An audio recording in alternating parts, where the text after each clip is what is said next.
I want you to be able to compare the difference between powder and liquid, so that way you can really make your own decisions with the product and figure out what would be best for you. I loved Baked, Balance, and Brighten by Laura Geller, so I'm going to use this one today. I know it looks dark in the compact, but this is the shade Light, and I am pretty fair and it works really well on me. I've also used the shade Porcelain in the past, but I have a bit of a tan right now. With my powder foundations, I like to use a brush that is really fluffy but not too large. The larger the brush, the less control that I have. So I like to start with one that's kind of medium sized, and then I'll go in with a smaller brush for more pinpoint areas. And I like for the top to be a little thinner, kind of like a stippling brush, and then for the bottom to be slightly denser.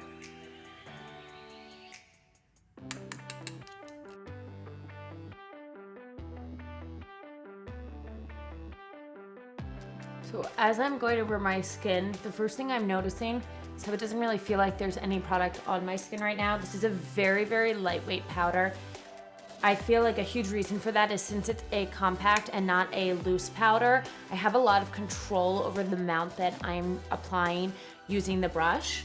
And I'm just gliding a really light amount onto my skin, and then I'll go in to the areas that need a bit more.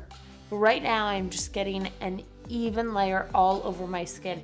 I'm gonna take this off after I apply it and then show you guys how I apply liquid foundation, but I want you to be able to compare the difference between powder and liquid, so that way you can really make your own decisions with the product and figure out what would be best for you. So I have a really dry spot right here next to my nose. It's gonna be really interesting for you guys to see how the powder covers that.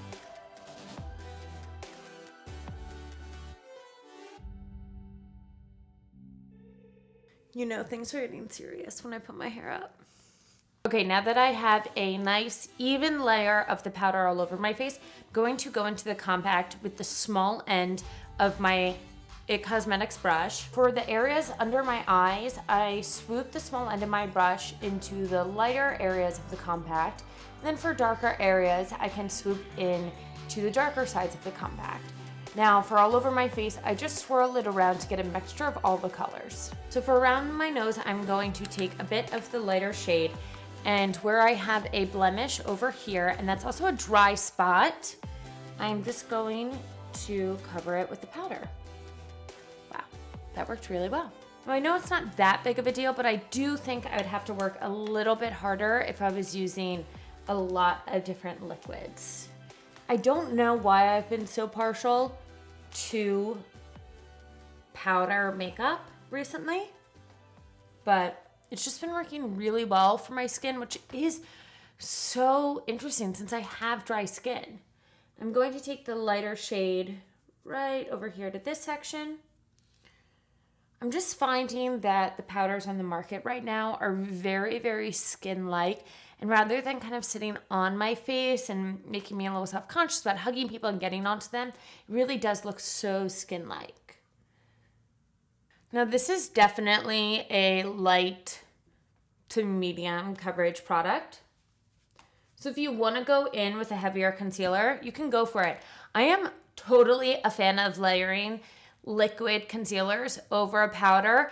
You just have to do it in small layers. People are always using too much makeup at once, and then they're like, why is my makeup looking odd? Why is my makeup peeling? You're probably using too much product.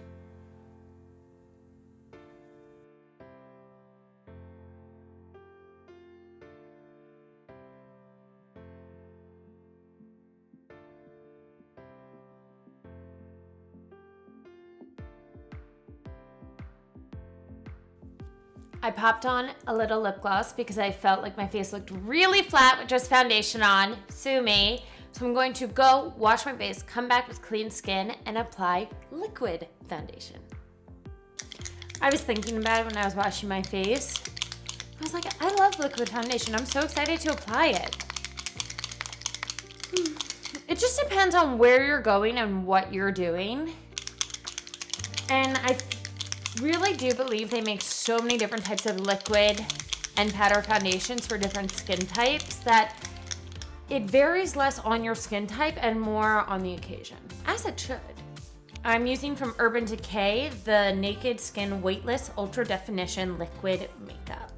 And this is shade 1.5. I shake it up really well because this is a very liquidy foundation, which I really love because it doesn't have a lot of weight to it.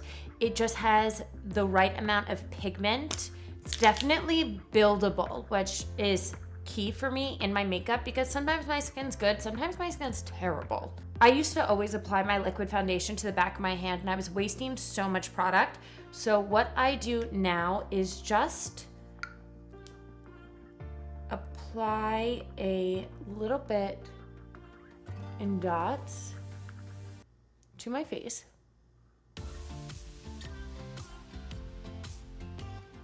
Great. And then we'll do the forehead later. We can always add more. I have a plump, wet, damp beauty blender, which is my favorite way to apply liquid products. I know that a lot of people like to apply their foundation in certain areas and then kind of take it out to other areas to help it look very natural. My trick is to apply it more to the areas where I need it that day and then let the other areas, that's where I kind of stipple it over and not apply too much product.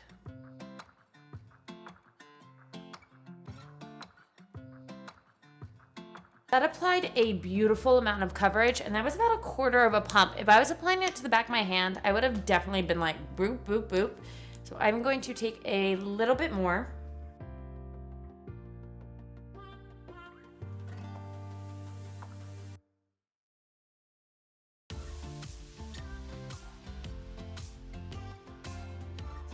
Wow, this shade might even be too pale for me right now.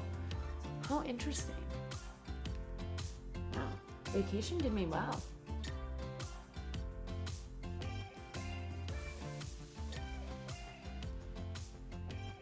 So I have dry skin and this is doing a pretty good job of not highlighting those dry spots. I can't believe that this foundation is too light for me right now. This never happens. My foundation's always too dark for me. Not that I'm glorifying a tan because I'm all about the SPF, but still, it's nice to come back from vacation with a little bit of color. I 100% did not realize that my foundation would be too light for me when I applied it, so please bear with me and understand. Just use your imagination. Imagine that this is Sloane's right shade because it normally is like even a little bit too dark. So I'm gonna be honest with you guys, my skin looks pretty flawless right now. It looks more airbrushed than it did with the powder foundation. It looks slightly less natural if you were to really examine me and be hypercritical. Now, I don't think people in your life are gonna be that critical of you, so it really comes down to your preference. Do you want that really airbrushed skin or do you wanna feel really natural? It totally depends on what you like to go for, how many steps you want in your routine, things like that. But both methods are really easy when you know how to apply them. The other thing about liquid foundation is now I have to apply a powder over top, which is totally fine, but since I want to look good all day, and just because of the shade, no one's fault but my own, I'm going to put on a little bronzer, which I would have done anyway with the last powder, but since this is the last one that I'm doing for this video, I want to add a little bit of color. I would be remiss if I did not mention that there is a way for you guys to make commission off of the items that I've mentioned by sharing them on your own social platforms. So click below to learn about the Q Crew. It's awesome to get rewarded for products that you're already enjoying and shopping. So that was 2 different methods to applying foundation. Let me know in the comments, do you prefer liquid or powder? If you have any other things that you want me to cover in the Sloane series, let me know below. Give a shout out on Instagram, say hello so we can keep in touch. Until next Wednesday, I am Sloane Glass. Have an amazing week.